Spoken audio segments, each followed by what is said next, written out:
Hello friends, welcome back to the channel knowledge भाई जी। कैसे हैं आप सभी लोग? आप सभी का स्वागत करता हूं फिर से अपने चैनल पर। जैसा कि आप सभी को पता है, हम लीगल टॉपिक्स पर आपके लिए वीडियो लेकर आते हैं।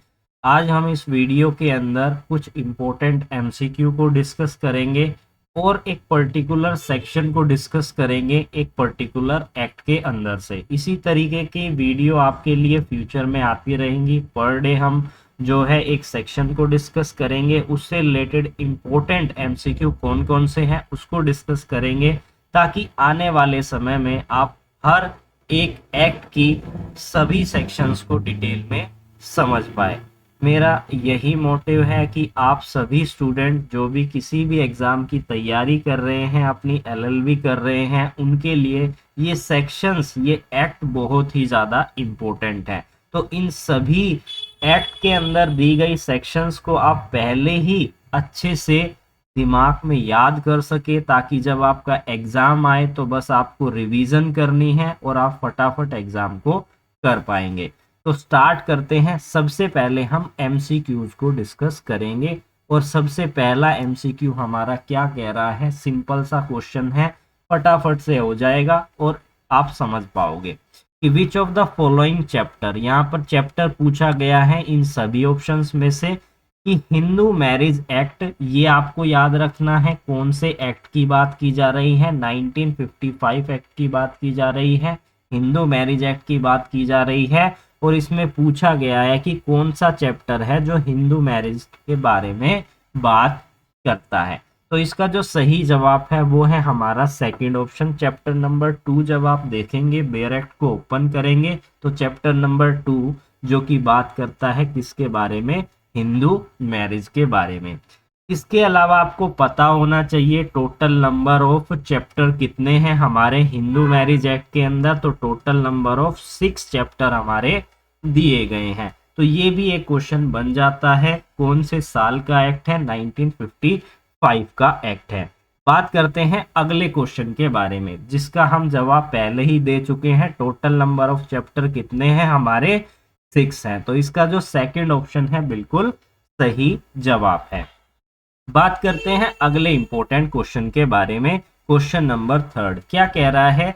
यहाँ पर इस पर्टिकुलर क्वेश्चन में पूछा गया है कि जो कंडीशन होती है, जो शर्तें होती हैं हिंदू मैरिज की, वो हमारे हिंदू मैरिज एक्ट के अंदर किस पर्टिकुलर सेक्शन में दी गई है। ये हमारा सिंपल सा क्वेश्चन है। और कौन से में दी गई है, इसके लिए अगर आपने अपने एक्ट का इंडेक्स भी पढ़ा होगा तो आप इजीली जो है इसका जवाब दे पाएंगे। तो इसका कौन सा सही जवाब है? इसका सही जवाब है हमारा थर्ड ऑप्शन, यानी कि सेक्शन नंबर 5, जो बात करता है किस चीज के बारे में, जो बात करता है हमारा कंडीशन के बारे में। अगर हम बात करें सेक्शन नंबर 3 की, सेक्शन नंबर 3 जो कि एक डेफिनेशन क्लोज है, और सेक्शन नंबर 4 क्या कहता है? सेक्शन नंबर 4 हमारा कहता है कि किस पर ओवरराइडिंग इफेक्ट रहेगा इस पर्टिकुलर एक्ट का। और जब हम बात करते हैं सेक्शन नंबर 6 की, तो सेक्शन नंबर 6 हमें बात करता है गार्जियनशिप के बारे में, यानी कि हिंदू मैरिज एक्ट के अंदर गार्जियनशिप के क्या प्रोसीजर है उसके बारे में बात करता है। अब हम चलते हैं हमारे अगले क्वेश्चन के बारे में कि विच of the following is not a condition of A Hindu marriage under the Hindu marriage act 1955। Negative बात की गई है, कंडीशन कौन सी नहीं है, हमें पता चल गया।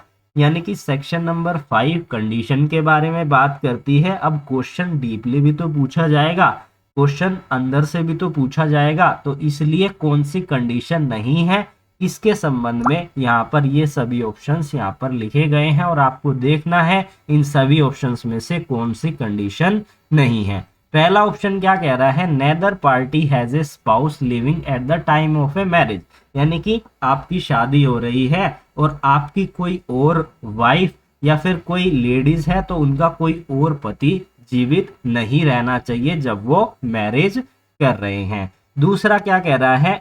Eight the time of a marriage neither party is a capable of giving a valid consent is a consequences of the unsoundness of mind. अब यहाँ पर कोई अनसाउंड माइंड का व्यक्ति है, दिमाग से जो है वो पागल है, या उसको इनसे इंसेनिटी है, दिमाग उसका सही नहीं है, और ऐसे में वो वैलिड कंसेंट देने में सक्षम है। नेदर पार्टी, कोई भी पार्टी कैपेबल है, सक्षम यहाँ पर बात की गई है। अब अगले ऑप्शन को पढ़ते हैं। क्या कह रहा है कि bride groom has complete the age of 21 years and bride is 18 year at the time of marriage, यानी कि मैरिज होने के समय पर दूल्हा और दुल्हन की क्या पर्टिकुलर एज होगी, उनकी आयु क्या होगी। तो यहाँ पर बात की गई है दूल्हे की आयु 21 साल होनी चाहिए और दुल्हन की 18 साल होनी चाहिए। फोर्थ ऑप्शन क्या कह रहा है, party are not within a degree of prohibition relationship. Prohibition relationship का मतलब होता है कि आपस में किसी भी तरीके से लीगली लो रूप से वो आपस में क्या नहीं होने चाहिए, किसी भी तरीके से बाध्य नहीं होने चाहिए उस मैरिज के करने के लिए, अनलेस, यहाँ पर अनलेस वर्ड का यूज किया गया है, the custom and usage govern each of them permit of a marriage between the two, यानी कि उनकी प्रथाएं जो है वो उन्हें इस चीज की आज्ञा देती है कि आप मैरिज कर सकते हो, उसको छोड़कर तो वो मैरिज जो है मैरिज वैलिड होगी अगर उसके कस्टम अलाउ करते हैं, अदरवाइज वो वैलिड नहीं होगी। अब यहाँ पर एक छोटी सी रेयर जो है मिस्टेक है एक पर्टिकुलर ऑप्शन में, जो कि हमें बताती है कि वो उसकी कंडीशन नहीं है। जब आप बेयर एक्ट को पढ़ेंगे तो यहाँ पर इस वर्ड में इनकैपेबल वर्ड का यूज किया गया है, बहुत ही रेयर चीज है। अगर आप देखेंगे तो आप पढ़ेंगे आपको लगेगा सारे ऑप्शन ठीक है, क्वेश्चन गलत है, तो इसीलिए यहाँ पर जो सेकंड ऑप्शन है इसका करेक्ट आंसर है। जब हम सेक्शन को डिस्कस करेंगे तो आपको अच्छे से पता चल जाएगा। चलते हैं अपने अगले क्वेश्चन के बारे में। Which of the following option is the correct one according to the statement under which sub section of the Hindu marriage act 1955। अब ये पर्टिकुलर स्टेटमेंट किस पर्टिकुलर सेक्शन की सब सेक्शन में दी गई है। हमें ऑप्शन पढ़ने से पता चल गया सेक्शन 5 की बात हो रही है, लेकिन हमें सब सेक्शंस के बारे में पता करना है कि किस पर्टिकुलर सब सेक्शन में ये बात लिखी गई है। क्या लिखा गया है, स्टेटमेंट को पढ़ते हैं। The party are not sapindas of each other. या अब ये स्पांडास क्या है, स्पांडास का मतलब होता है यानी कि फादर की पीढ़ी से 5 पीढ़ी और मदर की पीढ़ी से 3 पीढ़ी तक अगर रिलेशनशिप होता है आपस में तो वो उसे हम स्पांडा रिलेशन कहते हैं, जिसमें कि मैरिज को अलाउ नहीं किया गया है। अदरवाइज यहाँ पर अगर कस्टम आपको अलाउ कर रहे हैं तो तब आप कर सकते हो, तो वो वहां पर वैलिड मैरिज मानी जाएगी। अब ये पर्टिकुलर पॉइंट कहाँ पर लिखा हुआ है, किस सबसेक्शन में लिखा गया है, ये क्वेश्चन है। तो इसका सही जवाब है हमारा फोर्थ ऑप्शन, यानी कि सबसेक्शन 5 के सबसेक्शन 5 के अंदर ये जो है कंडीशन लिखी हुई है। तो गाइज हमने जो एमसीक्यू थे वो तो डिस्कस कर लिए हैं। अब हम इस पर्टिकुलर सेक्शन को एक बार अच्छे से समझ लेते हैं, क्या पता कुछ चीजें छूट गई हों और अच्छे से और हमारा क्लियर होगा जब हम सेक्शन को एक बारी पढ़ लेंगे। तो स्पीड में पढ़ते हैं ताकि वीडियो लंबी भी ना बने और आपको जल्दी से चीजें समझ में आ जाए। According to the section 5 what is the language of a bare act में क्या कंडीशन और किस तरीके की लैंग्वेज का यूज किया गया है इसको समझ लेते हैं। वहां पर यूज किया गया है मैरिज में be solemnized between any two Hindus, यानी दो हिंदूज के बीच में मैरिज का संपन्न होना कब होगा, जब ये सभी कंडीशन फुलफिल की जाएंगी। तो यहाँ पर पहली कंडीशन क्या कह रही है कि आपस में neither party a spouse living at the time of a marriage, marriage के समय पर कोई उसका वाइफ है तो कोई उसका हस्बैंड जीवित नहीं होना चाहिए।